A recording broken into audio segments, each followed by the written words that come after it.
40 degree की तपती गर्मी, अरब के सूखे रेगिस्तान की अंतहीन रेत और 17वीं सदी की एक शांत सुबह। सूरज अभी पूरी तरह निकला भी नहीं था कि एक गरीब लकड़हारा अपने कंधों पर कुल्हाड़ी टांगे ऊबड़ खाबड़ रास्तों पर आगे बढ़ रहा था। उसका नाम अली बाबा था, एक ऐसा इंसान जिसकी जिंदगी हर दिन संघर्ष और गरीबी की धूल में ही गुजरती थी। उसके कपड़े फटे हुए थे, चेहरे पर थकान साफ दिखती थी, लेकिन उसकी आंखों में एक अजीब सी गहराई थी, जैसे वो इस दुनिया को बाकी लोगों से अलग नजरिए से देखता हो। उस दिन भी वो उसी तरह जंगल के किनारे सूखी लकड़ियां काटने निकला था, लेकिन उसे बिल्कुल अंदाजा नहीं था कि आज का दिन उसकी किस्मत ही नहीं बल्कि उसकी पूरी जिंदगी बदलने वाला है।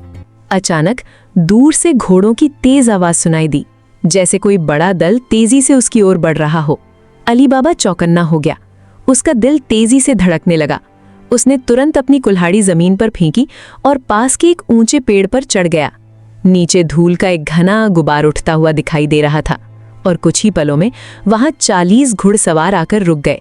उनके चेहरे कपड़ों से ढके हुए थे, आंखों में खौफनाक चमक थी और उनके हाव भाव से साफ था कि ये आम लोग नहीं बल्कि खतरनाक डाकू थे। अली बाबा अपनी सांस रोके पेड़ की घनी डालियों के पीछे छुपा हुआ हर हरकत को ध्यान से देख रहा था। उन चोरों का सरदार अपने घोड़े से उतरा। उसकी चाल में आत्मविश्वास और क्रूरता दोनों साफ झलक रहे थे। वो सीधे एक विशाल चट्टान के सामने जाकर खड़ा हो गया और फिर उसने कुछ ऐसा कहा जिसने अली बाबा की दुनिया हिला दी। जैसे ही उसके शब्द हवा में गूंजे, वो ठोस पत्थर की दीवार धीरे धीरे खिसकने लगी और उसके पीछे एक विशाल गुफा का दरवाजा खुल गया। ये कोई साधारण गुफा नहीं थी, ये खजाने का भंडार था। चोर एक एक करके अपने घोड़ों से उतरे और उस गुफा के अंदर चले गए, मानो ये उनके लिए कोई छुपा हुआ साम्राज्य हो। कुछ देर बाद जब वो वापस निकले तो उनके हाथ खाली थे और फिर वही शब्द दोहराए गए और गुफा का दरवाजा फिर से बंद हो गया, जैसे वहां कभी कुछ था ही नहीं। जब चारों ओर सन्नाटा छा गया, तब धीरे धीरे अली बाबा पेड़ से नीचे उतरा। उसके दिल में डर और जिज्ञासा दोनों बराबर थे। वो सावधानी से उस चट्टान के पास पहुंचा और थोड़ी देर हिचकिचाने के बाद उसने वही शब्द दोहराए जो उसने सुने थे। जैसे ही शब्द पूरे हुए, चट्टान फिर से खिसकने लगी और गुफा का रहस्य उसके सामने खुल गया। अंदर का दृश्य देखकर उसकी आंखें चौंधी आ गई। सोने के सिक्के, हीरे जवाहरात, कीमती वस्तुएं, जितना उसने अपनी जिंदगी में कभी सोचा भी नहीं था, उससे कहीं ज्यादा दौलत वहां मौजूद थी। ये किसी राजा का खजाना लगता था, लेकिन अब ये 40 चोरों का गुप्त अड्डा था। अली बाबा का मन लालच और डर के बीच झूल रहा था, लेकिन गरीबी की मार ने आखिरकार उसे फैसला लेने पर मजबूर कर दिया। उसने थोड़े से सोने के सिक्के उठाए, जितना वो अपने कंधों पर लाद सकता था, और जल्दी से वहां से निकल गया। उसने गुफा का दरवाजा फिर से बंद किया और घर की ओर लौट गया, लेकिन उसे नहीं पता था कि उसने जिस रहस्य को छुआ है वो उसे एक ऐसे अंधेरे खेल में धकेल चुका है जहां हर कदम पर मौत उसका इंतजार कर रही है।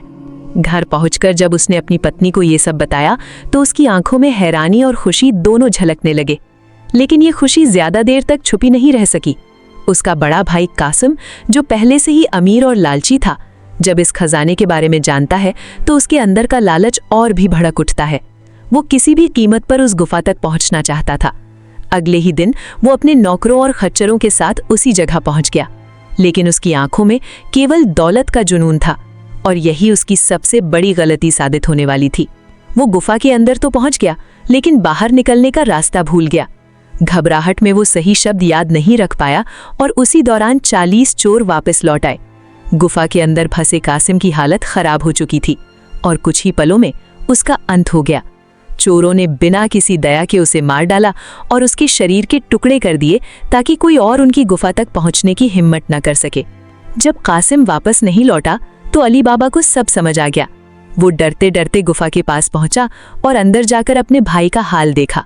ये दृश्य इतना भयावह था कि उसकी रूह कांप उठी, लेकिन अब पीछे हटने का कोई रास्ता नहीं था। वो अपने भाई के शव को लेकर वापस आया और यहीं से इस कहानी में एक नई एंट्री होती है, मरजाना की। मरजाना सिर्फ एक नौकरानी नहीं थी, वो तेज दिमाग और साहस की मिसाल थी। उसने हालात को समझते हुए बिना किसी को शक हुए कासिम के शव को इस तरह तैयार किया कि किसी को उसकी मौत का असली कारण पता ही न चले। लेकिन खतरा अभी खत्म नहीं हुआ था, क्योंकि 40 चोर अब ये जान चुके थे कि उनके खजाने का राज किसी और तक पहुंच चुका है। चोरों का सरदार अब और ज्यादा सतर्क हो गया था। उसने अपने आदमियों को शहर में भेजा ताकि उस इंसान का पता लगाया जा सके जिसने उनके खजाने को छूने की हिम्मत की थी। धीरे धीरे सुराग अली बाबा के घर तक पहुंचा और रात के अंधेरे में चोरों ने उसके घर को निशाना बनाया और मौत उसके दरवाजे तक पहुंचाई। लेकिन मर्जाना ने एक बार फिर अपनी बुद्धिमत्ता का परिचय दिया।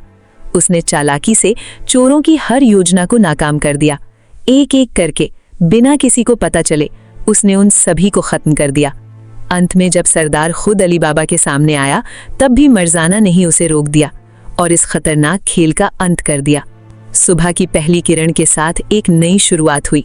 अब अली बाबा सिर्फ एक गरीब लकड़हारा नहीं था, बल्कि उसने अपनी किस्मत को अपने साहस और समझदारी से बदल दिया था। लेकिन इस पूरी कहानी के पीछे एक गहरा सच छुपा था। ये सिर्फ खजाने की कहानी नहीं थी, ये लालच, रहस्य और इंसानी कमजोरियों की कहानी थी। रेगिस्तान की वो गुफा आज भी कहीं मौजूद है, या शायद नहीं, लेकिन ये कहानी आज भी हमें ये याद दिलाती है कि हर रहस्य के पीछे एक अंधेरा सच छुपा होता है और हर चमकती हुई चीज हमेशा सोना नहीं होती। ऐसे ही मजेदार कहानियों को सुनने के लिए नॉक्टो फिल्म्स को सब्सक्राइब करें।